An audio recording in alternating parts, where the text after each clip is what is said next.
greetings to you in the name of our Lord and Savior Jesus Christ on behalf of Kusas Ministry. I praise God for the opportunity today. Once again, He has given me so that I may bring God's word amidst of you. As I was saying, that God's priority is to bless us. So today I will continue with the studies and let us read today's portion and after that we will continue the study. Malachi 3rd chapter 8 to 10, this I am going to read for you. Will a man rob God?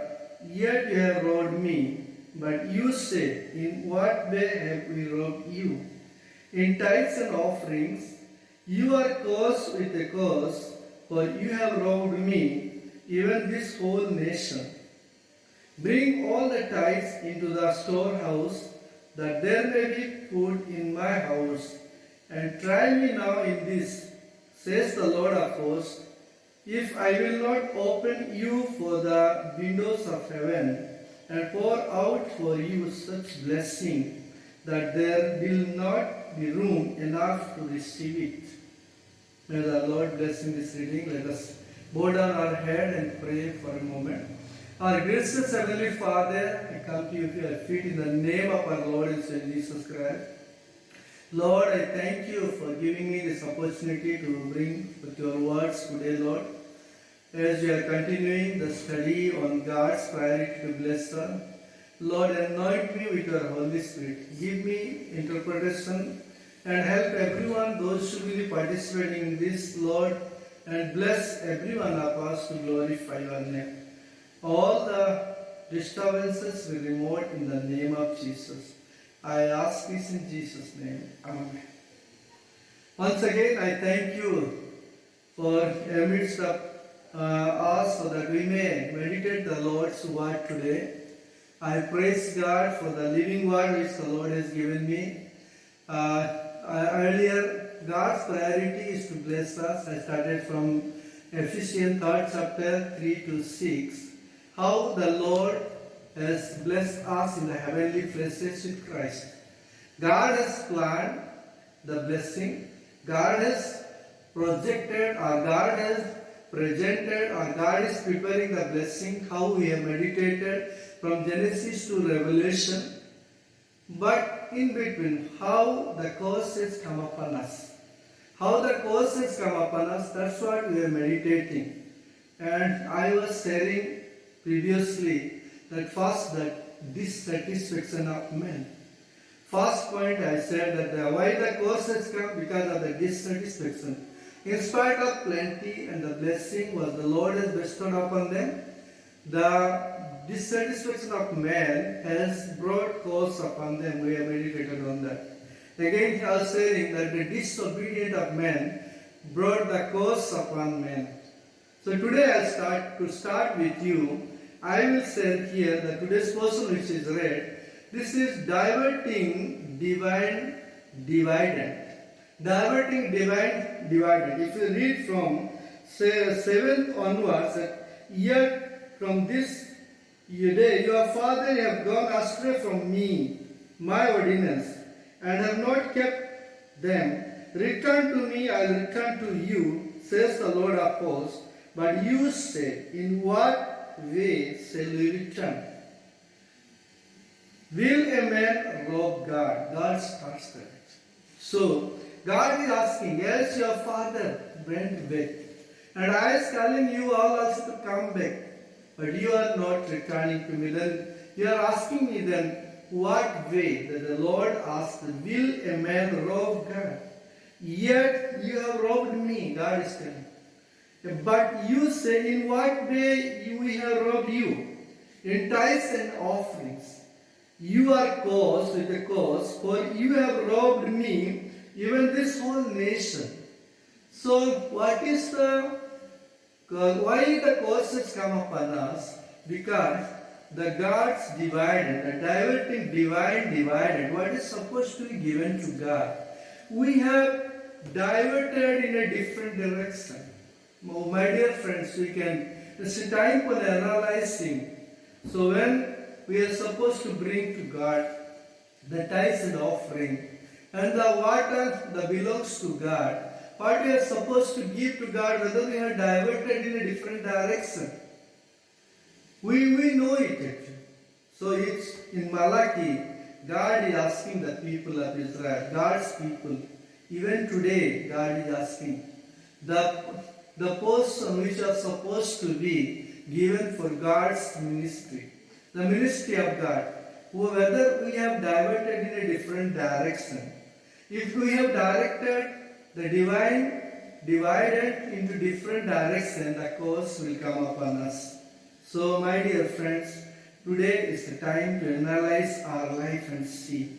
Again, see, when God is telling us to give something, if we are hindering, we are restraining, we are keeping with us, if we are keeping it for our own use, without giving for the God's ministry or God's purpose, or building up God's kingdom or extending God's kingdom, if that is being not given, if we are not honoring God in tithes and the offerings, which is supposed to be given to us, and if we hinder it, if we withhold it with us, then the curse will come upon us. That's why God says that return to me and I will return to you. What is returning means in so many ways. You may think that we have to go, but He is telling, you return to me in tithes and the offerings.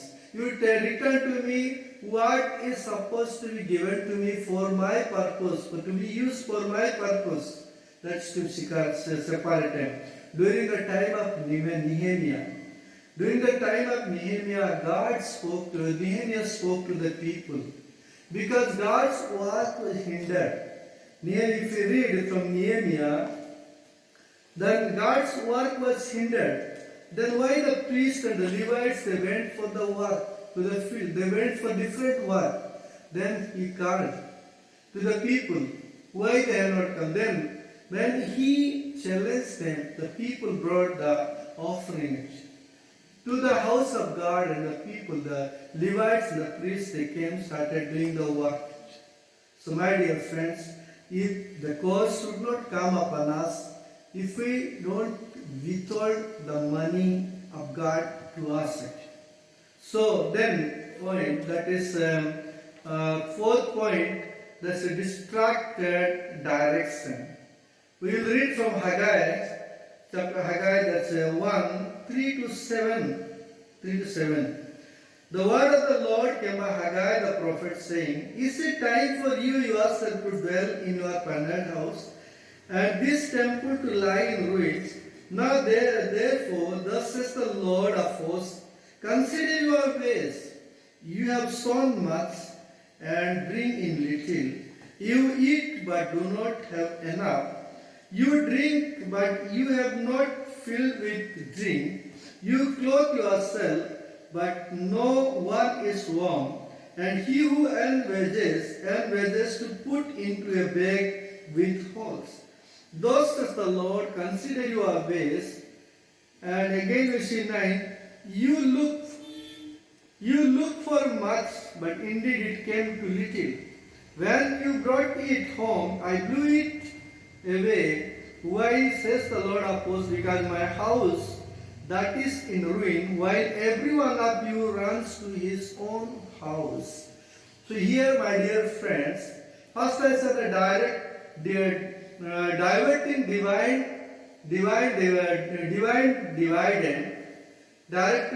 dividends, and now we'll see the distracted direction.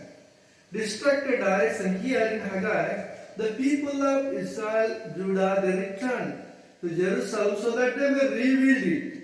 After starting the rebuilding work, they started thinking, it is not time for us to build the house of the Lord. It is not time for us to construct the house. It is not time for us to build the wall of Jerusalem.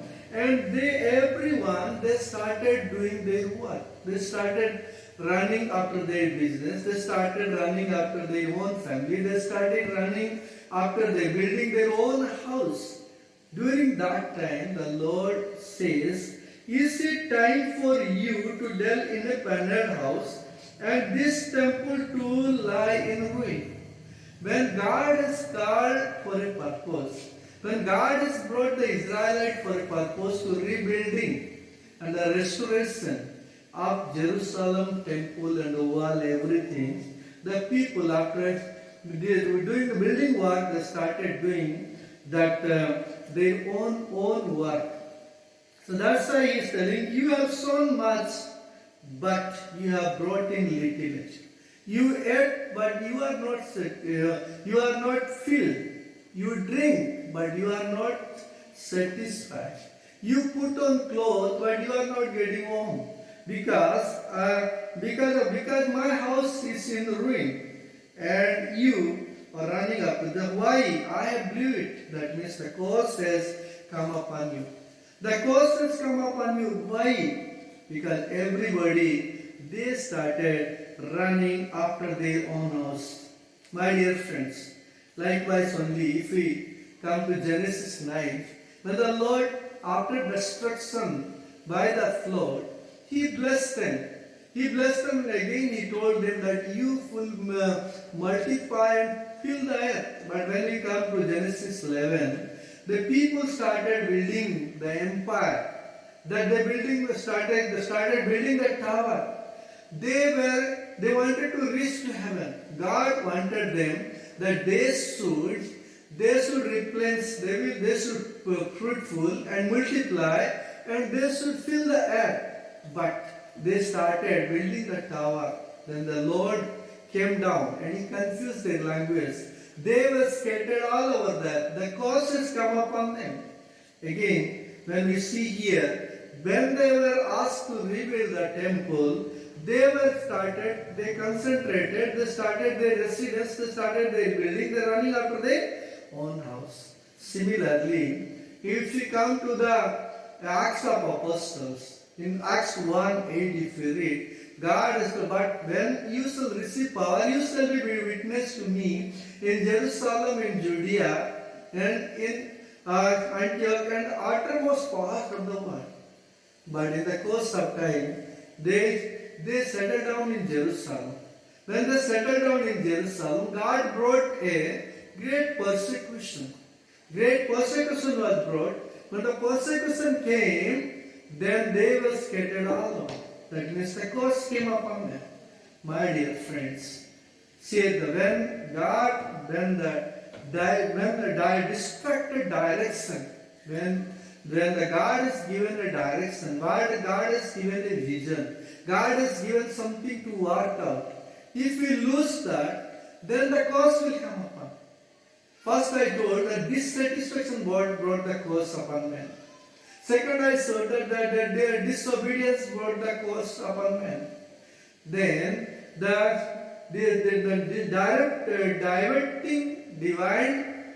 divided, the God's portion, when it is being divided, it is brought the curse upon them.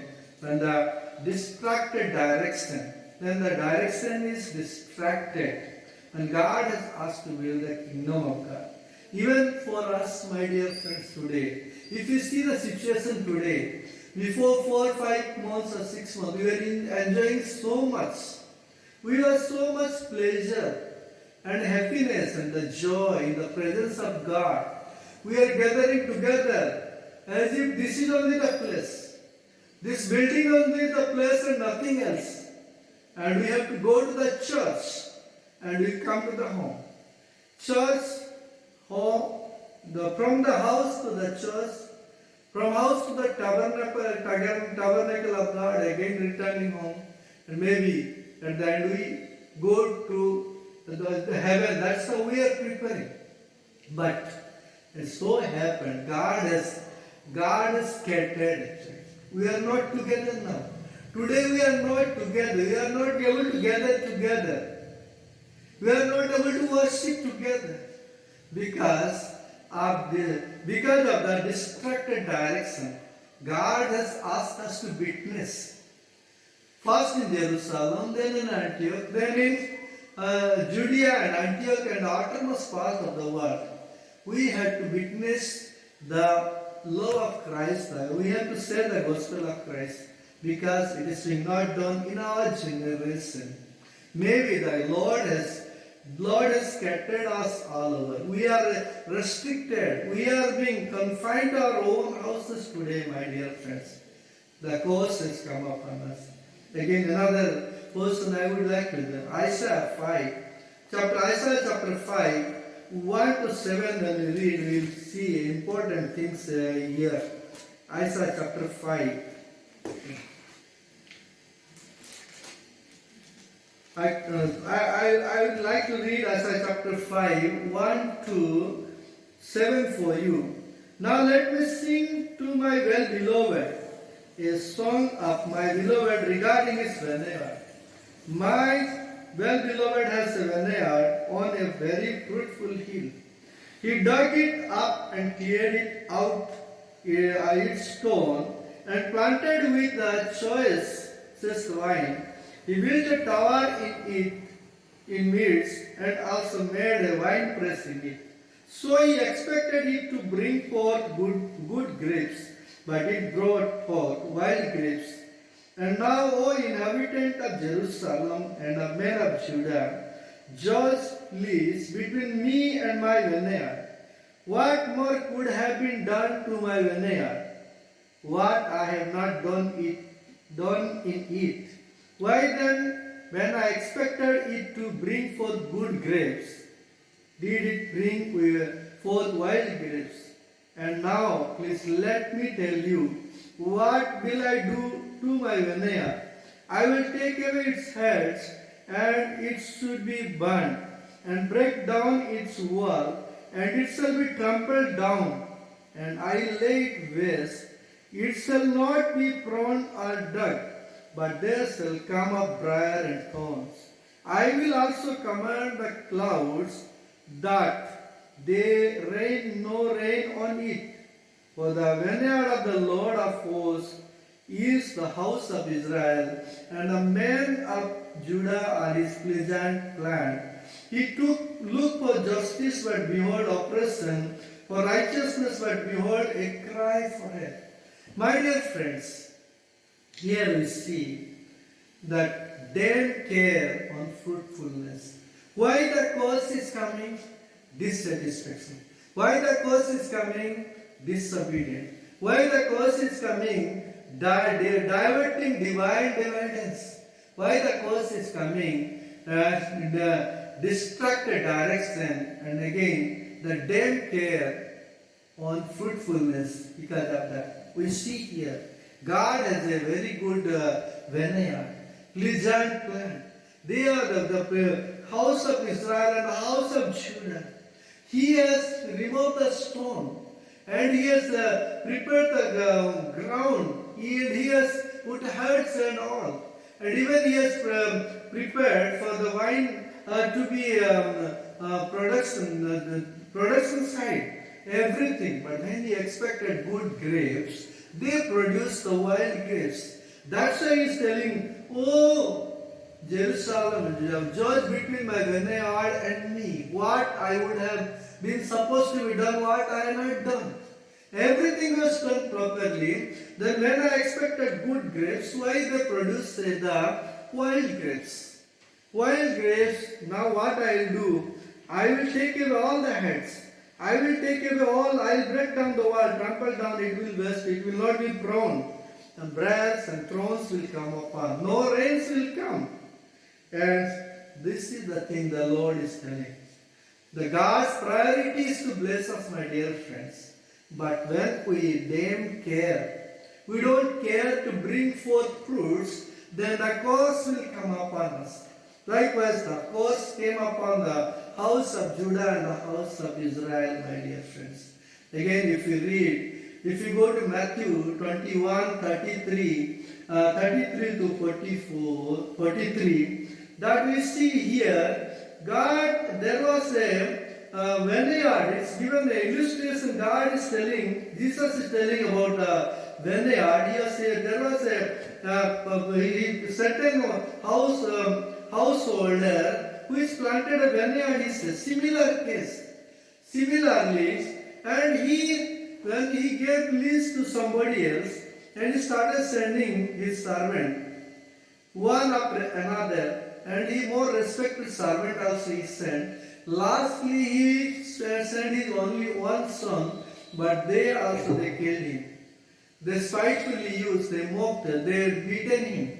And lastly, they planned that the heirs of the vineyard owners should be killed. Then what did?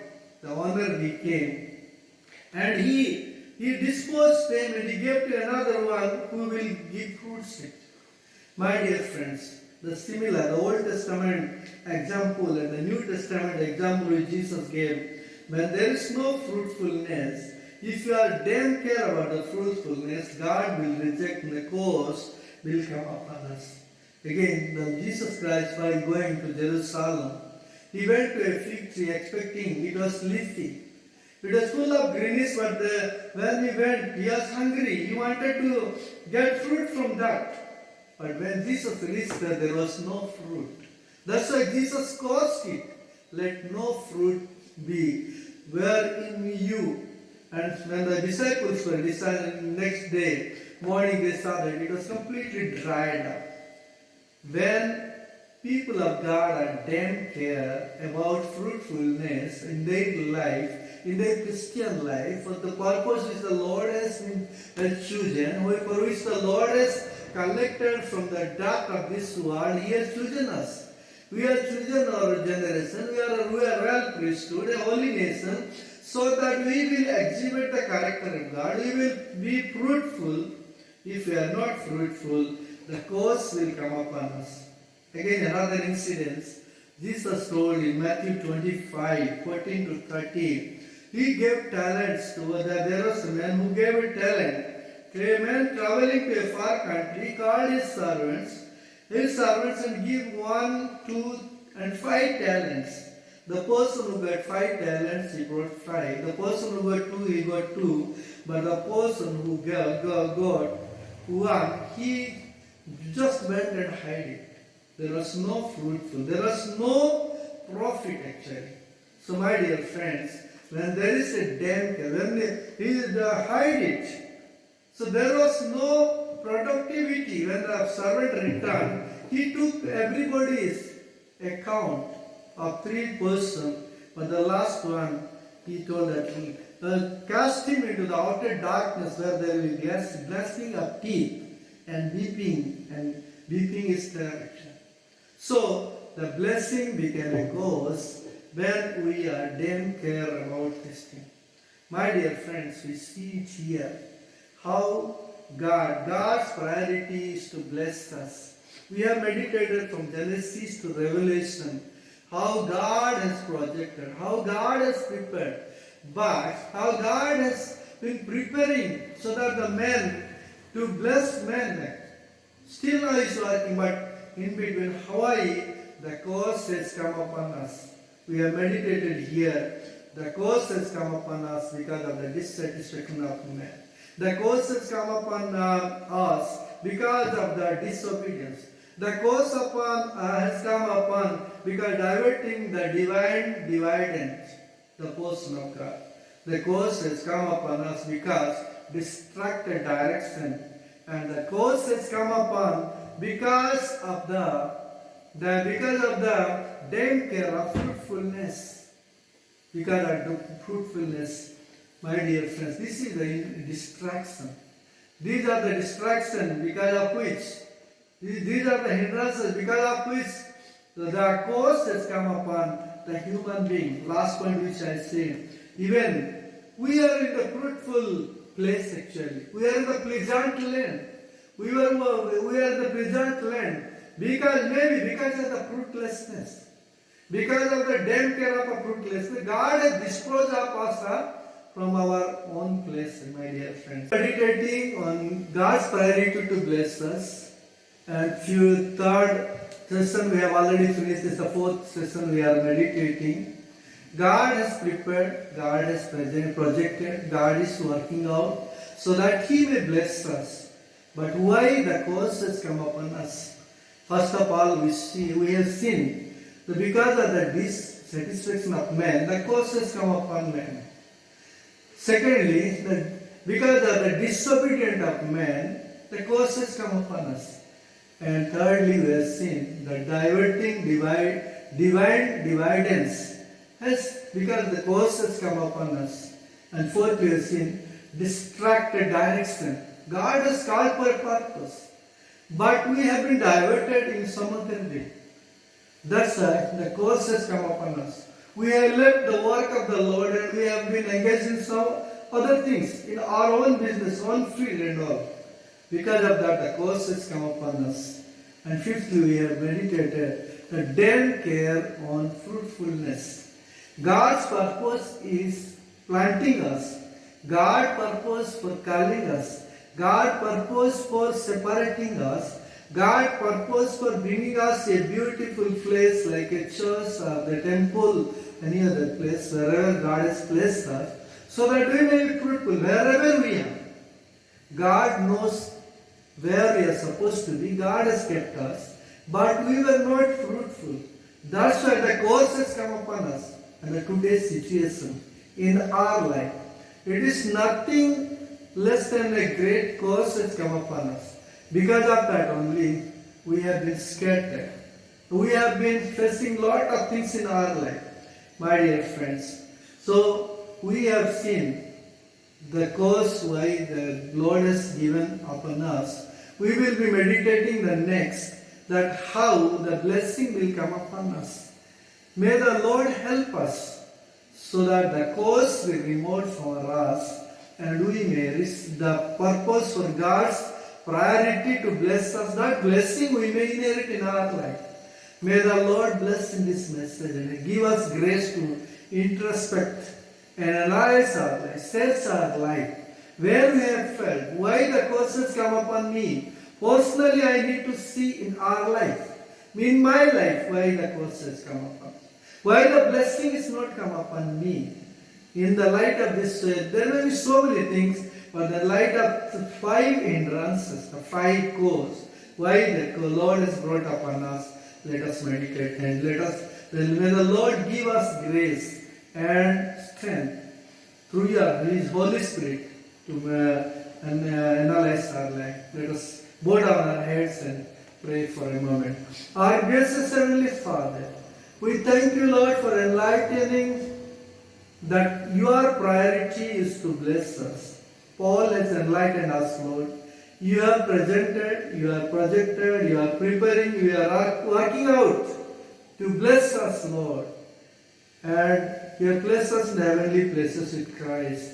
But Lord, the curse has come upon us. Why this curse has come upon us?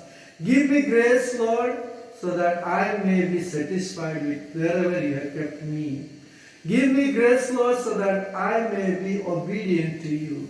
And give me grace, Lord, so that I may not direction for which you have directed me. And give me grace, Lord, so that I may be fruitful in my life to bring glory to your name in the light of the word which you have meditated today.